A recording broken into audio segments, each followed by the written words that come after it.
جی علی بھائی، محمد کامران بھائی آئے تھے انڈین آکوپائڈ کشمیر سے، ان کا تعلق جو ہے وہ اہل حدیث فرقہ سے تھا۔ وہ کہہ رہے تھے کہ آپ حضرت معاویہ رضی اللہ تعالیٰ عنہ والی جو حدیث ہے ان سے انکار کرتے ہیں، تو اس سے ذرا وضاحت کرتے ہیں اس بارے میں۔ ہاں جی، میں نے دیکھا ہے، وہ سراسر جھوٹا الزام لگایا انہوں نے۔ پہلے تو وہ میرا لیکچر لے کے آئے جس میں میں نے حضرت معاویہ رضی اللہ تعالیٰ عنہ سے متعلق ان احادیث کا انکار کیا ہو۔ انکار بتائیں، یہ کیسے ہو سکتا ہے کہ صحیح بخاری کے اندر کوئی حدیث آئے اور میں اس کا انکار کر دوں؟ یہ پاسبل ہی نہیں ہے۔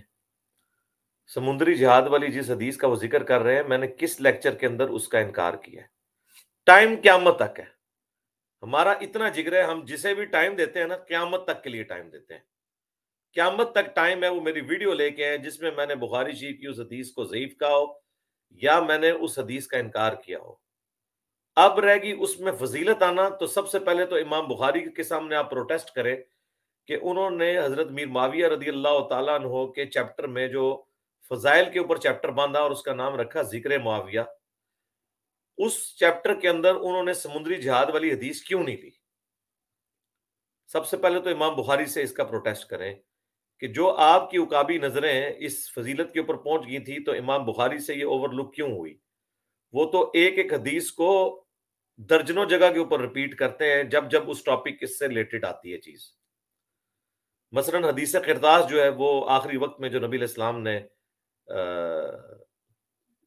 شانے کی ہڈی اور قلم مانگا تھا یا کاغذ قلم مانگا تھا کہ میں تمہیں وصیت لکھ دیتا ہوں، یہ حدیث امام بخاری کتاب العلم چیپٹر میں بھی لے کے آئے ہیں، اس بات کے ثبوت میں کہ علم لکھ کر سیو کیا گیا منکرین احادیث کے خلاف۔ اس حدیث کو وہ پھر جا کر نبی اسلام کی وفات والے چیپٹر کے اندر بھی لے کے آئے ہیں، کیونکہ وہ آپ کی وفات کے ایشوز ڈسکس ہو رہے تھے اس میں، کتاب المغازی میں جا کے وفات النبی والا جو چیپٹر ہے صلی اللہ علیہ وآلہ وسلم۔ تو یہ سمندری جہاد والی اگر حدیث کا مطلب یہی تھا جو یہ سمجھ رہے ہیں کہ یہ اسپیسیفک فضیلت ہے، تو حضرت معاویہ کی اس میں لے آتے، وہ نہیں لے کے آئے۔ اس کا مطلب ہے کہ وہ اس کو ان کے حق میں اسپیسیفک فضیلت نہیں سمجھتے تھے، جنرل فضیلت سمجھتے تھے۔ حضرت معاویہ رضی اللہ تعالیٰ عنہ کو جب ہم نے صحابی مان لیا تو میرے بھائی جنتی مان لیا، بلکہ جس جس کو میں مسلمان بھی مانتا ہوں اسے جنتی مانتا ہوں، چاہے وہ بریلوی ہے، دیوبندی ہے، اہل حدیث ہے، شیعہ ہے، میں سب کو مسلمان سمجھتا ہوں، سب کو میں جنتی سمجھتا ہوں الحمدللہ۔ اب رہ گیا کہ جنت تک پہنچیں گے کیسے؟ یہ جو چیز ہے اس کا فیصلہ اب آخرت کے اوپر جا کے رہنے دیں کہ کس شخص نے اپنے گناہوں کی سزا بھگت کے جانا ہے، کس نے اللہ کی رحمت سے جانا ہے، کس نے شفاعت سے جانا ہے۔ آخرت کے فیصلے ہم نے یہاں نہیں کرنے۔ وہ تو صحیح مسلم میں حدیث ہے، جو شخص اچھے طریقے سے وضو کرے اور اس کے بعد 2 نفل پڑھ لے، اس پہ جنت واجب ہو جائے گی، پوری توجہ کے ساتھ اگر 2 رکعت پڑھ لے۔ تو یہ حدیث بھی پھر آپ سارے مسلمانوں کے اوپر فٹ کریں جنہوں نے 2 رکعتیں جو ہیں وہ توجہ سے پڑھی ہیں یقیناً۔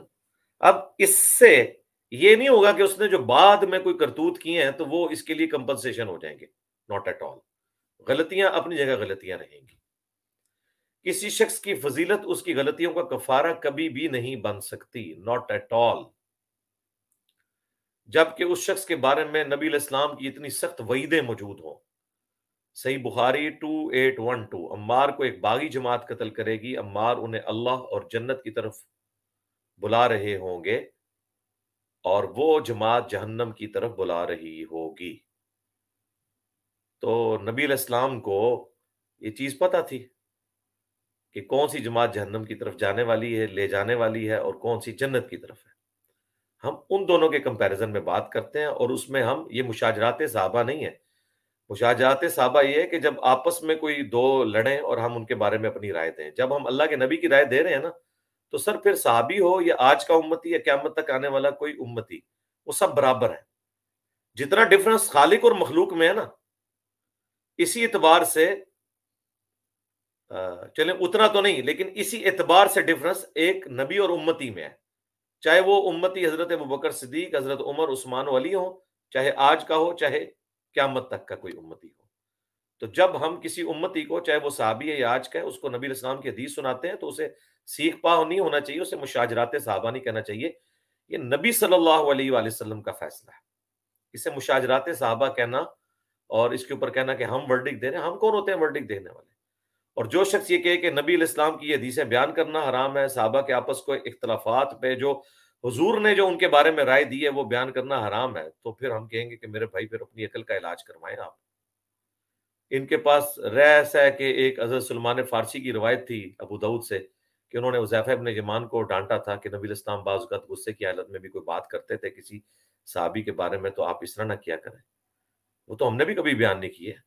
نبی علیہ السلام نے یہ غصے کی حالت میں تو بیان نہیں کیا، آپ نے نارمل یہ بیان کیا ہے حضرت عمار کے اوپر شفقت فرماتے ہوئے کہ انہیں ایک باغی جماعت قتل کرے گی. اس وقت تو حضرت معاویہ کے اوپر کوئی حضور کو غصہ نہیں تھا، حضرت معاویہ کا تو ذکر نہیں تھا اس کے اندر. لیکن بعد میں مسند احمد میں اوپر تلے کے یہ حدیث ہیں کہ حضرت معاویہ کے فوجی ابو الغادیہ نے قتل کیا اور وہ خود بھی روتا تھا. حضرت معاویہ کو بھی یہ پتہ تھی بات، حضرت عمرو بن عاص نے بھی ان کو آ کے بتائی. میری ویڈیوز ریکارڈڈ ہیں الحمدللہ. تو یہ دو مختلف باتوں کو مکس نہ کیا کریں. اور سب سے بڑھ کر ہمیں تو چھوڑ دیں، وہابی جو اہل حدیث فرقہ ہے اس کے جو بڑے امام ہیں ابن حجر اسقلانی، انہوں نے ذکر معاویہ چیپٹر صحیح بخاری کی جو شرح لکھی ہے فتح الباری، وہ ذرا پڑھ کے دیکھ لیں. انہوں نے لکھا ہے کہ امام بخاری نے جہاں جو لفظ ذکر معاویہ لکھا ہے تو انہوں نے اپنے استاد اسحاق بن راہوی کی پیروی کی ہے اس اعتبار سے کہ حضرت معاویہ کے لیے وہ اسپیسیفک کوئی فضیلت نہیں مانتے تھے، اور امام بخاری بھی کوئی فضیلت نہیں مانتے تھے، اور امام نسائی اور امام حاکم نے بھی حضرت معاویہ رضی اللہ تعالیٰ عنہ کے حق میں صحابی ہونے کے علاوہ کوئی اسپیسیفک فضیلت نہیں مانی ہے. اور پھر وہ احمد بن حنبل کا قول لے کر آئے کہ ان کے بیٹے جب ان سے حضرت معاویہ اور علی کے بارے میں پوچھا تو ابن حجر اسقلانی نے تو اسے انڈورس کیا اپنی بات کے لیے، اور ابن حجر اسقلانی نے اپنا عقیدہ بیان کر دیا احمد بن حنبل کی بات کو کوٹ کر کے. انہوں نے کہا بیٹا میں تمہیں ایک بات بتاتا ہوں کہ علی کے دشمن بہت تھے، انہوں نے بڑی کوشش کی کہ علی کی شان کو نیچا کرے، وہ تو نہیں کر سکے.